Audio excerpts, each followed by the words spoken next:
Guys, sebelum kita menonton video pidato dari Pak Jokowi, ada satu pertanyaan penting yang perlu kita simpan di kepala guys. Yakni kira-kira sejak kapan ya Pak Jokowi ini benar-benar mulai dimusuhi? Bukan sekedar dikritik, bukan sekedar tidak disukai saja, tapi dimusuhi secara terbuka, konsisten dan terorganisir. Pidato ini sering disebut sebagai salah satu titik balik, bukan karena kata-katanya yang kasar, Pak Jokowi nggak pernah seperti itu ya. Bukan juga karena nadanya yang tinggi, tapi karena isi dan dampaknya guys. Di sini Pak Jokowi berbicara bukan sebagai politisi yang sedang mencari tepuk tangan, melainkan sebagai presiden yang sedang menarik garis batas nih. Garis batas tentang siapa yang boleh bermain di wilayah kekuasaan, siapa yang tidak lagi bebas mengatur anggaran seenaknya, dan siapa yang tidak bisa lagi menggunakan jabatan, izin, dan proyek sebagai alat tawar-menawar politik. Dan di pidato ini Pak Jokowi menyinggung soal penertiban izin, disiplin anggaran, pemangkasan rente, dan penegasan bahwa negara tidak boleh kalah oleh kepentingan segelintir elit. Kalimat-kalimat itu terdengar normatif bagi publik ya guys, tapi bagi sebagian elit politik dan kekuatan lama itu adalah alarm yang berbahaya. Karena sejak saat itulah ruang gerak mulai menyempit ya. Akses mulai dibatasi, dan kebiasaan lama yang selama ini nyaman mulai diganggu. Maka wajar jika setelah pidato ini, narasi tentang Pak Jokowi berubah ya. Dari yang awalnya presiden sederhana menjadi presiden yang dianggap berbahaya.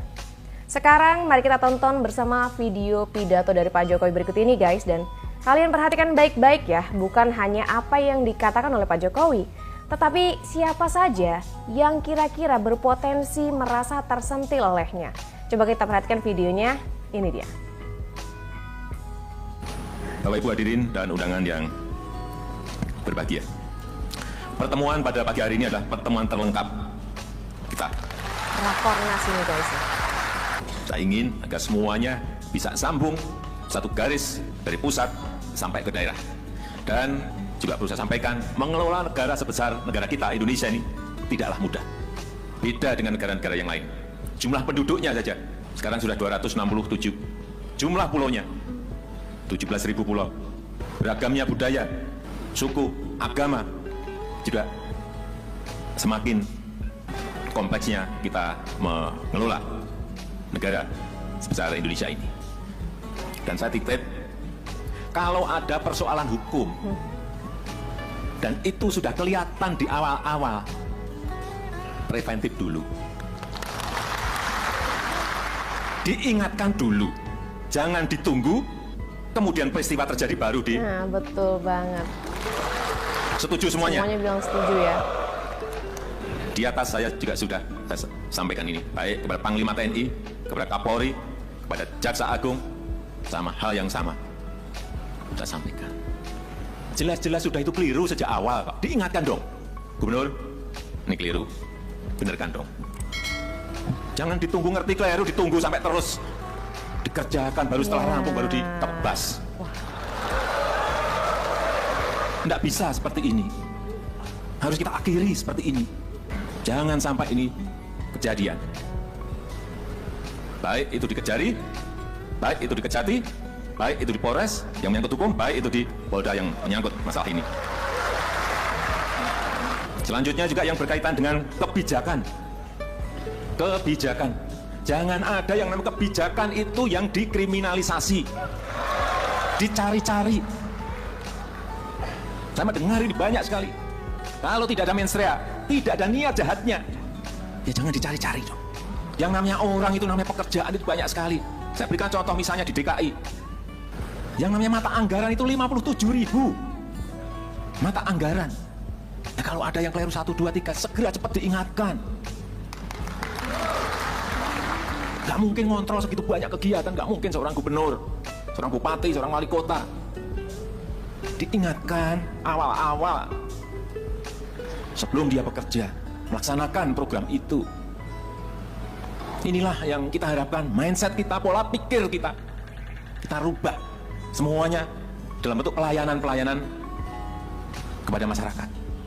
Jadi lelang, yang namanya lelang, pengadaan barang dan jasa, ini yang bertahun-tahun sejak Saya masuk ke pemerintahan 15 tahun yang lalu, sampai sekarang ini belum berubah banyak dalam pengadaan barang dan jasa. Kenapa sih kita tidak mulai yang namanya lelang pengadaan barang dan jasa itu dimulai bulan Januari? Langsung pada bereaksi ya? Kenapa terus kita menunggu-nunggu sampai September baru lelang? Ada apa ini? Ada apa? Sehingga kualitas barang yang dihasilkan, kualitas produk yang dihasilkan menjadi jelek. Itu pasti pekerjaan yang dilakukan di akhir-akhir. Bulan November masih ada lelang. Bulan November masih ada lelang. Coba cek di LKPP. Yang namanya e-procurement.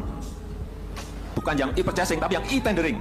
E-tendering yang konstruksi 31 triliun itu masih dimulai di bulan November. 31 triliun. E-tendering konstruksi di bulan November ini mau apa? Jadi barang apa nanti? Ini konstruksi loh ya. Bukan pengadaan barang dan jasa. Kayak gini diterus-teruskan. Mau jadi apa barang itu? Kalau ada jembatan ambruk, ada SD ambruk, ada gedung SMP ambruk, ya nggak kaget saya. Pas bulan basah, hanya waktu tinggal 2 bulan, dikerjakan. Mau jadi barang apa coba? Kenapa sih tidak dimulai bulan Januari lelangnya? Pelaksanaannya bulan Maret. Selesai bulan Agustus atau September selesai. Di pemerintah pusat, kita besok DIPA kita serahkan. Dan hari itu juga pasti saya perintah terutama yang pekerjaannya gede-gede. Kementerian PU pasti langsung lelang paginya. Kementerian Perhubungan pasti langsung lelang. Karena pekerjaannya besar sekali. Kalau tidak seperti itu, artinya tahun belum mulai lelang sudah bisa dilaksanakan. Oke guys, jadi memang seperti itu ya, Pak Jokowi ini kelihatannya sudah gregetan banget karena melihat memang cara kerja anak-anak di bawahnya gitu ya. Rasanya tidak bisa menyamai kecepatan Pak Jokowi gitu loh. Makanya Pak Jokowi akhirnya menyampaikan hal itu ya kepada yang datang di rapat Rakornas tersebut guys. Dan memang Pak Jokowi ini kerjanya selalu cepat dan tanggap gitu ya. Dan budaya ini yang ingin ditanamkan ke Pak Jokowi, dari Pak Jokowi ke anak-anak yang lainnya gitu loh guys. Kita lanjutkan lagi videonya. Kultur seperti ini harus kita mulai. Meskipun sudah berapa kali juga saya ingatkan, kultur seperti ini harus dimulai. Bekerja di mulai Januari itu penting sekali. Sehingga kita mempunyai rentang waktu yang panjang dalam mengerjakan setiap program. Karena itu juga berpengaruh pada pertumbuhan ekonomi. Kalau Januari dimulai, pertumbuhan ekonomi itu juga akan terpengaruh karena peredaran uang akan semakin banyak yang ada di daerah, yang ada di masyarakat. Tapi model seperti ini kok diterus-teruskan terus. Saya cek LKPP. Yang e-tendering 31 triliun, tender konstruksi masih berjalan. Nah, tolong ini dicatat. Selanjutnya juga ini saya titip. Ini ada ketua DPRD. Benar. Gubernur, bupati, wali kota, ada semuanya. Saya sudah pesan kepada ketua dan pimpinan DPR. Ini saya pesan juga kepada ketua DPRD provinsi, kabupaten dan kota, serta juga gubernur, bupati dan wali kota. Jangan banyak-banyak membuat perda. Jangan banyak-banyak membuat pergub. Jangan banyak-banyak membuat perbub, bupati. Jangan banyak-banyak membuat perwali. Negara ini sudah kebanyakan peraturan. Dan negara kita ini bukan negara peraturan. Semua diatur, malah kita kejerat sendiri. Hati-hati, stop itu udah. Dikit-dikit diatur, dikit diatur. Akhirnya apa? Kecepatan kita dalam bergerak, kecepatan kita dalam memutuskan terhadap perubahan-perubahan yang ada menjadi tidak cepat. Pada sekarang negara sebesar apapun pengennya fleksibel. Cepat merespon setiap perubahan. Kita malah memperbanyak peraturan untuk apa? Saya tahu kalau membuat perda itu pasti ada kunker. Ada studi banding. Saya ngerti, tapi stop. Dan di kunker itu ada apanya, saya juga ngerti. Di studi banding itu ada apanya, saya juga ngerti. Saya ini orang lapangan, yang ngerti betul kayak gitu-gitu itu. Udahlah, stop. Apalagi perda-perda yang justru meruwetkan dan membebani masyarakat, stop, udah stop. Kita justru ini, bentar lagi kita akan mengajukan yang namanya Omnibus Law. Mengajukan kepada DPR kira-kira 70-74 undang-undang yang akan kita revisi sekali jadi satu undang-undang. Minggu yang lalu saya bertemu dengan Sekretari Ross dari Amerika, tangan kanannya Presiden Trump. Apa yang beliau sampaikan pada saya, sekarang ini Presiden Jokowi di Amerika, itu kalau menteri mau membuat peraturan menteri, satu, dia harus menghapus 2 peraturan menteri yang sebelumnya. Tahu? Artinya keluar 1, hilang 2. Kalau menteri mau mengeluarkan peraturan 1, dia harus ngilangin 2 peraturan menteri yang lain. Nah, kita ini memproduksi terus tiap hari ini mau apa? Sehingga fleksibilitas kita ini tidak cepat. Pergerakan kita ini menjadi lambat dan tidak cepat. Ini yang harus dihilangkan. Kultur seperti ini harus kita miliki. Saya ini juga mau buat aturan itu juga. Nah, sekarang menteri mau membuat peraturan menteri permen, boleh 1 tapi hilang 10. Bukan 2, tapi baru saya hitung-hitung hilang berapa ini. Biar permen-permen itu hilang semuanya juga. Nah, kebanyakan peraturan kita pusing sendiri. Inilah model ke depan, hampir semua negara akan menuju ke situ. Fleksibilitas itu yang paling penting. Kecepatan itu yang paling penting. Semua negara akan menuju ke situ. Siapa yang lebih cepat mendahului, dia yang akan menang. Nah. Seperti itu guys, mungkin ini memang jadi pidato yang jadi bermulanya gitu ya orang-orang yang membenci Pak Jokowi, karena kelihatannya di situ memang Pak Jokowi ini sangat ingin merubah kultur yang ada di pemerintahan gitu ya, supaya lebih fleksibel, lebih cepat kerjanya, nggak lelet gitu ya.